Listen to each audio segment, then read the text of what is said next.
ra-iisul wasaaraha soomaaliya xasan cali kheyre ayaa sheegay inuu aaminsan yahay inaanay soomaaliya dhammaystirnayn inta ay maqan yihiin shacabka reer somalilan. ra-iisul wasaare xasan cali kheyre oo khudbad ka jeedinayay beesha caalamka 28 bishii abriil ayaa khudbadaasi waxa uu ku sheegay inay doonayeen dib u soo celiyaan midnimadii soomaaliya ee xorriyadda qaadatay sanadii 1960 gundhiga dooda waa dood dib u madaynaysa dalkayaga. waxaana rumaysannahay in dalkayagu aanu dhammaystirnayn iyadoo ay maqan yihiin walaalahayaga reer somalilan.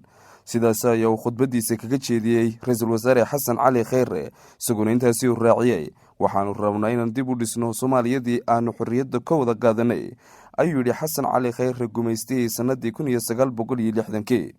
hadalkani uu xasan cali kheyre kula hadlayay dalalka beesha caalamka ee taageera nidaamka amniga iyo dhismaha kaabayaasha dowladda uu madaxda ka yahay ee soomaaliya ayaa u dhignaa mid uu ku soo waajahayo ra-iisul wasaare xasan cali kheyre.